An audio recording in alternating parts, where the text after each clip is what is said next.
आशीष Bengali math টিউটরে তোমাদের স্বাগত জানাই।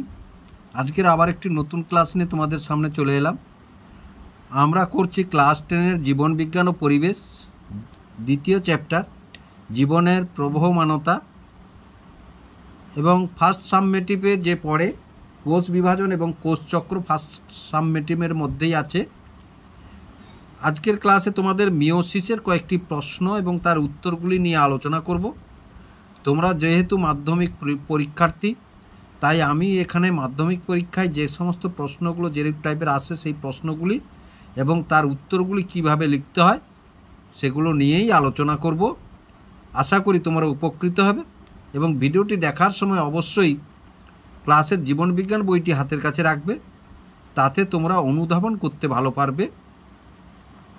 আর ভিডিওটি যদি ভালো লেগে থাকে লাইক এবং শেয়ার করবে ও চ্যানেলটিকে অবশ্যই সাবস্ক্রাইব করবে নতুন নতুন ভিডিও পাওয়ার জন্য। তাহলে এই একটি প্রশ্ন দেখো, মিওসিস কাকে বলে এবং মিওসিসের বৈশিষ্ট্যগুলি লিখো। বিভিন্ন স্কুলের পরীক্ষায় বা মাধ্যমিক পরীক্ষায় এরূপ টাইপের প্রশ্ন পড়ে, সুতরাং এইরূপ টাইপ আমি যেভাবে উত্তরটি লিখব তোমরা সেইভাবে উত্তরটি লেখার চেষ্টা করবে, তাতে তোমরা সম্পূর্ণ নাম্বার পাবে। তাহলে প্রথমেই অ্যান্সারটি কী আছে না, মিওসিস কাকে বলে। তাহলে মিওসিস কাকে বলে যদি সংজ্ঞা দেখি আমরা, তাহলে সংজ্ঞাতে আমরা পাবো কি, যে বিভাজন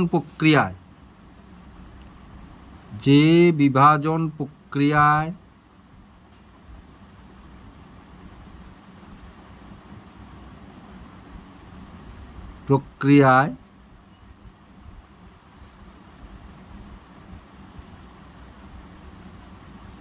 জনন মাতৃকোষের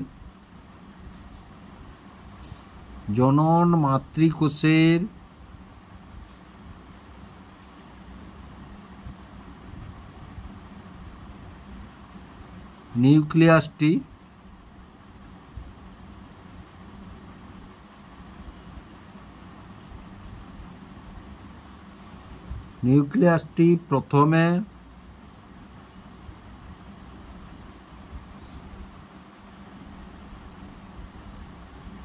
প্রথমে হ্রাস বিভাজন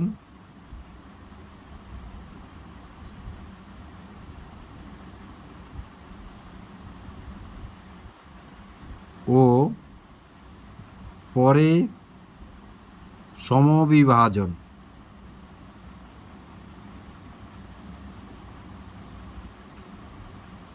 সমবিভাজন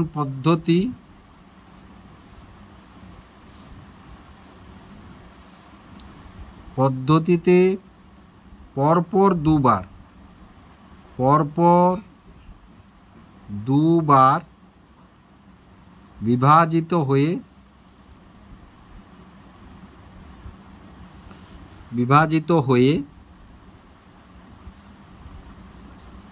জনন মাতৃকোষের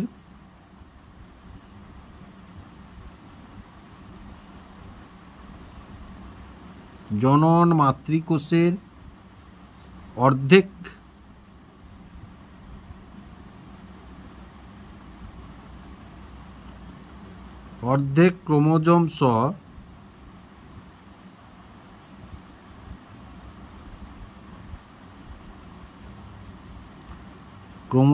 সহ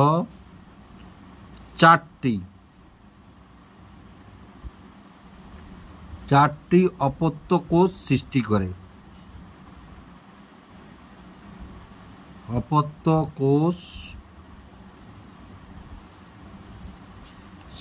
করে।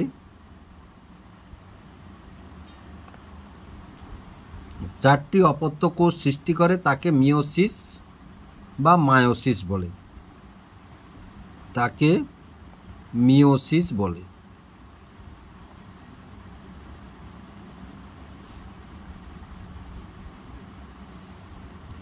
এবার দেখো, তাহলে মিওসিস কাকে বলে, মিওসিসের বৈশিষ্ট্যগুলি লিখো।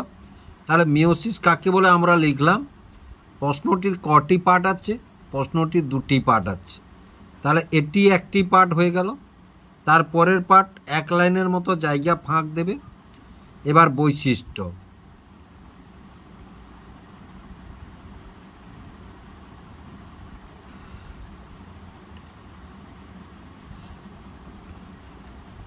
তাহলে বৈশিষ্ট্য, এবার বৈশিষ্ট্য কি পাই না, দেখো বৈশিষ্ট্য তাহলে আমি তোমরা কোনোদিন নিজে থেকেই লেখার চেষ্টা করবে সবটা, তাতে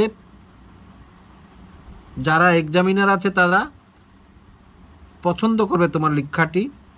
তাহলে এই প্রক্রিয়াটি প্রধানত জনন মাতৃকোষে ঘটে। জনন মাতৃকোষে ঘটে। দুয়ে কি এই প্রক্রিয়ায়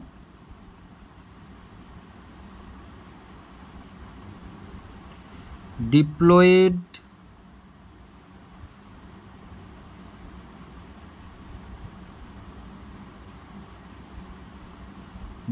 মানে কত 2n,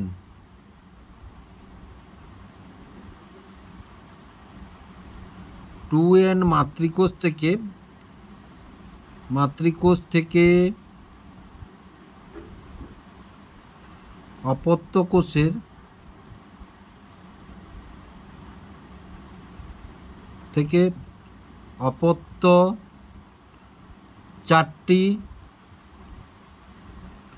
অপত্য চারটি হ্যাপ্লয়েড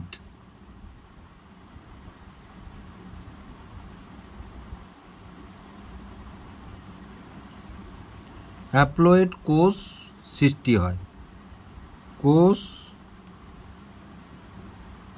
সৃষ্টি হয়। আর কি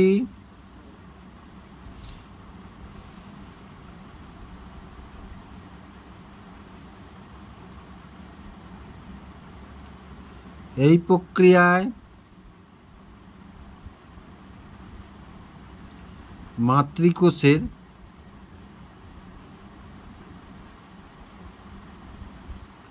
ক্রোমোজোম সংখ্যা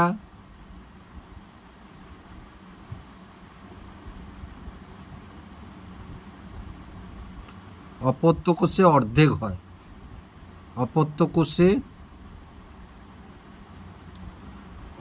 হয়।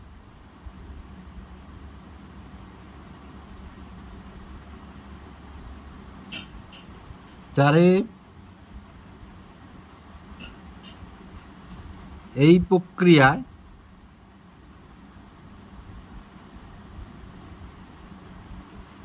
প্রক্রিয়ায় মাতৃকোষটি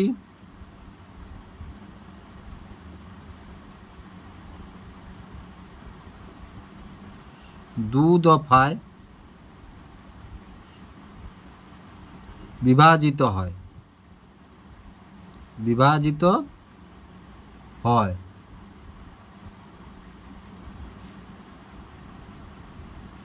প্রথমটি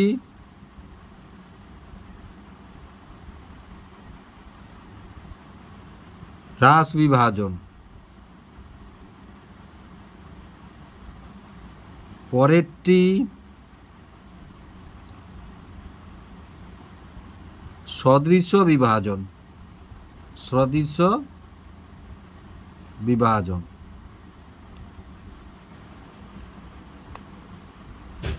পাঁচে এই প্রক্রিয়ায় ক্রোমোজোমের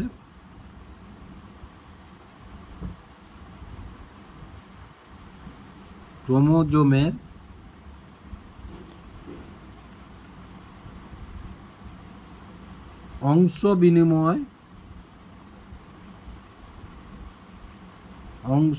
বিনিময় অর্থাৎ ক্রসিং ওভার ঘটে।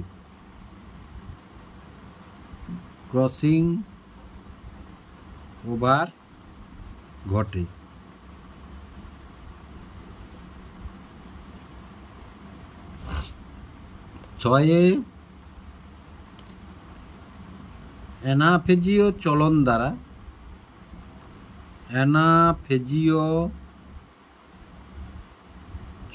দ্বারা ক্রোমোজোমগুলি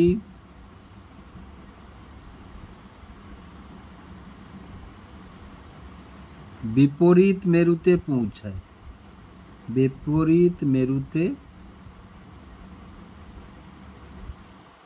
মেরুতে পৌঁছায়।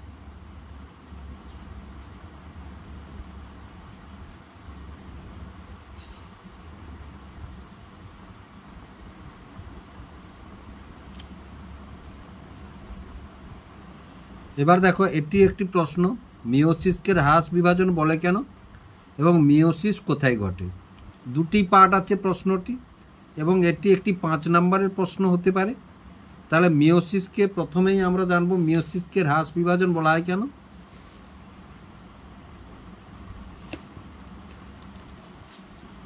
তাহলে প্রথম উত্তরটি দেখো, মিওসিস প্রক্রিয়ায়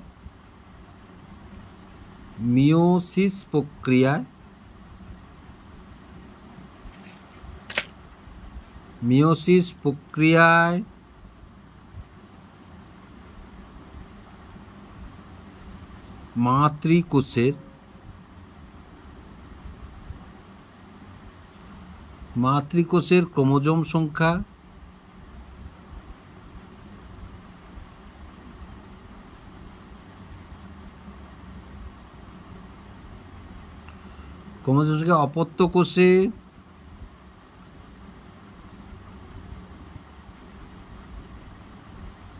অপত্য কোষে অর্ধেক হয়ে যায়।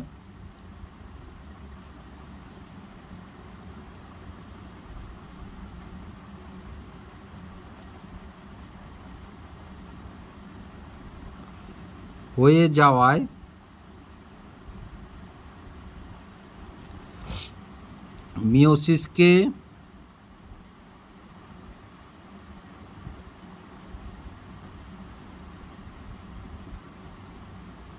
হ্রাস বিভাজন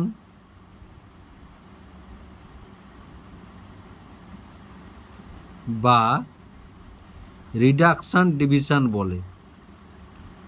রিডাকশন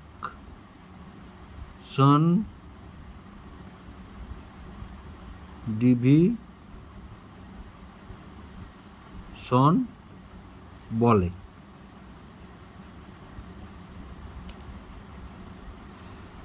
তারপরের পার্টটি দেখো, মিওসিস কোথায় ঘটে। তাহলে দেখো, মিওসিসের স্থান তোমরা এইভাবে লিখবে। তাহলে মিওসিসের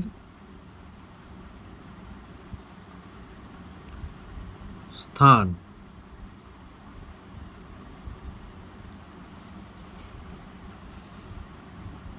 এক,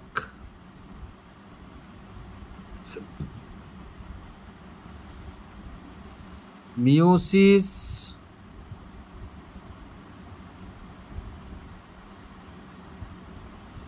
প্রক্রিয়া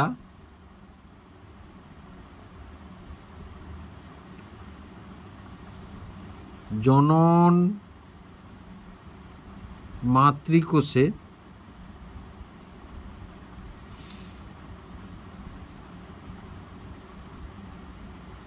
জনন কোষ সৃষ্টির সময় ঘটে।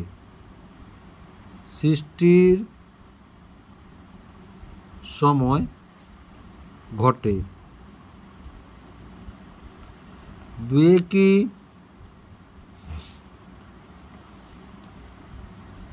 মস, ফার্ন প্রভৃতি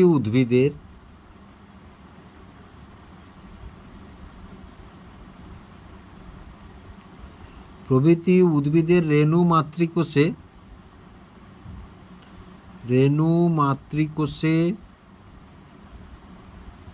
রেণু সৃষ্টির সময়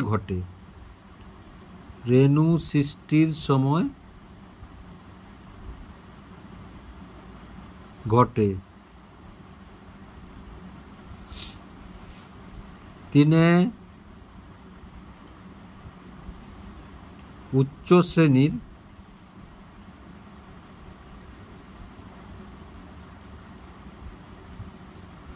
উদ্ভিদে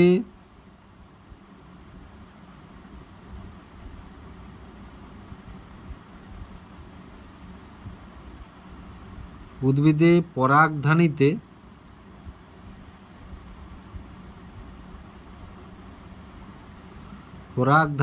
পরাগরেণু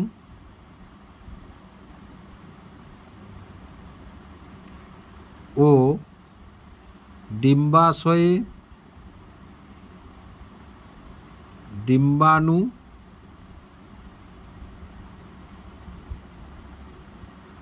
মাতৃকোষে ঘটে।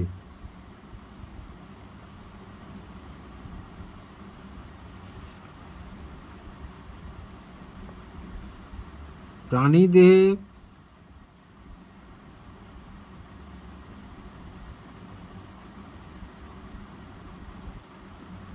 শুক্রাশয়ে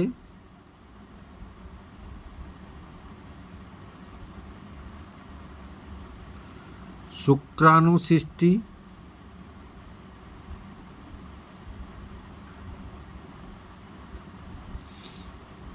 ও ডিম্বাশয়ে ডিম্বাণু সৃষ্টি।